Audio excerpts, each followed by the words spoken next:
Everyone, आज की video में हम क्लास 9th की सामाजिक विज्ञान की आपकी असेसमेंट वर्कशीट नंबर 2 सॉल्व कर रहे हैं, जिसकी डेट है आपकी 4 अगस्त 2021। आइए स्टार्ट करते हैं। सबसे फर्स्ट आपके लिए एक पैसेज दिया गया है बच्चों, जिसके जो मार्क्स हैं वो आपके 5 मार्क्स हैं। ठीक है, एक क्वेश्चन जो है वो आपका 1 मार्क्स का है। भारतीय संसद राष्ट्रपति, राज्यसभा और लोकसभा को मिलाकर बनती है। लोकसभा चुनाव के बाद बहुमत प्राप्त राजनीतिक दल की सरकार बनती है। जैसा कि आपने वर्कशीट में भी पढ़ा था बच्चों कि जो भारतीय संसद है वो राष्ट्रपति को, लोकसभा को और राज्यसभा, इन तीनों को मिलाकर बनाई जाती है। लोकसभा चुनाव के बाद बहुमत प्राप्त यानी कि जिस भी पार्टी को सबसे ज़्यादा वोट मिलते हैं, सबसे ज़्यादा सीटें मिलती हैं, वो राजनीतिक जो दल होता है वो सरकार बनाती है। कभी कभी बहुमत ना होने की दशा में गठबंधन सरकार बनती है। ठीक है, अगर कभी किसी एक राजनीतिक दल को बहुमत प्राप्त नहीं होता है तो गठबंधन की सरकार बनाई जाती है। गठबंधन की सरकार का मतलब होता है 2-3 जो पार्टियां होती हैं, 2 या 2 से ज़्यादा पार्टियां जो होती हैं, जब वो मिलकर सरकार बनाती हैं तो उसे गठबंधन की सरकार कहते हैं।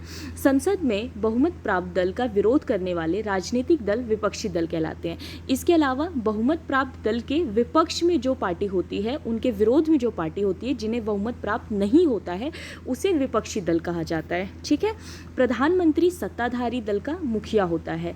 प्रधानमंत्री अन्य मंत्रियों का चुनाव करता है, जैसे स्वास्थ्य मंत्री, शिक्षा मंत्री, वित्त मंत्री, जो इनसे संबंधित सरकारी कार्यों का जिम्मा संभालते हैं। ठीक है, तो प्रधानमंत्री जो होते हैं बच्चों, वो किसी भी सत्ताधारी दल के मुखिया होते हैं और प्रधानमंत्री के द्वारा ही फिर बाकी लोगों का चुनाव होता है। जैसे स्वास्थ्य मंत्री का चुनाव करेंगे वो, शिक्षा मंत्री का, वित्त मंत्री का और अन्य सभी विभागों के मंत्रियों का। ओके, उसके बाद क्वेश्चंस दिए गए हैं। फर्स्ट क्वेश्चन जो है, भारतीय संसद इनको मिलाकर बनती है, तो इसका आंसर हो जाएगा आपका 4th, राष्ट्रपति, राज्यसभा और लोकसभा, इन तीनों को मिला के ही भारतीय संसद का निर्माण होता है। क्वेश्चन नंबर 2 है बच्चों आपका कि संसद में बहुमत प्राप्त नहीं होने पर सरकार बनती है, तो इसमें हो जाएगा अगर संसद में बहुमत नहीं प्राप्त होता है तो किसकी सरकार बनती है? गठबंधन की सरकार बनती है। ठीक है, फिर क्वेश्चन नंबर 3 है आपका, प्रधानमंत्री इनकी नियुक्ति करता है, तो स्वास्थ्य मंत्री की भी, शिक्षा मंत्री की भी और वित्त मंत्री की, यानी इसमें ऑप्शन नंबर 4 हो जाएगा, उपयुक्त सभी, यानी ऊपर के सारे ही आंसर सही हैं। उसके बाद क्वेश्चन नंबर 4 है, संसद में बहुमत प्राप्त दल का विरोध करने वाले राजनीतिक दल क्या कहलाते हैं? तो उसे हम विपक्षी दल कहते हैं। ठीक है, जो विरोध वाली पार्टी होती है उसको विपक्षी दल कहा जाता है। क्वेश्चन नंबर 5 है, सरकार में सत्ताधारी दल का मुखिया कौन होता है? तो सत्ताधारी दल का जो मुखिया होता है उसे हम प्रधानमंत्री कहते हैं। ठीक है, उसके बाद आपके क्वेश्चंस 5 और क्वेश्चंस दिए गए हैं बच्चों। एक जो क्वेश्चन है वो 3 मार्क्स के हैं। ठीक है, इसको हम आगे सॉल्व करते हैं। जैसे क्वेश्चन नंबर 6 है आपका कि प्रागैतिहासिक काल को जानने में कौन से माध्यम या स्रोत सहायक है? तो आप इसका आंसर लिखेंगे, प्रागैतिहासिक काल वह काल है जिसकी जानकारी हमें पुरातात्विक स्रोतों से प्राप्त होती है। जैसे कि पुराने समय की अगर हम बात करें तो उसकी जानकारी हमें गुफाओं के द्वारा, जो भी मिट्टी के बर्तन मिलने हैं उसके द्वारा, औजारों के द्वारा जो पुराने समय में लोग इस्तेमाल करते थे, इसके अलावा जानवरों की हड्डियों के द्वारा, मोहरों के द्वारा, इन सारी चीज़ों से मिलती है। ठीक है, उसके बाद क्वेश्चन नंबर 7 है, लोकतंत्र में जनता के फैसलों का सम्मान कैसे किया जाता है?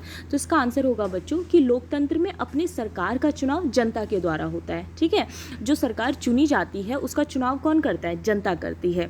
उसके बाद सेकंड है, जनता के द्वारा चुने गए लोग उनके प्रतिनिधि के रूप में कार्य करते हैं। अब जनता के द्वारा जो भी लोग चुने जाते हैं वो प्रतिनिधि के तौर पर काम करते हैं, यानी जनता अपनी कोई भी बात अपने प्रतिनिधियों के द्वारा सरकार तक पहुंचा पाती है।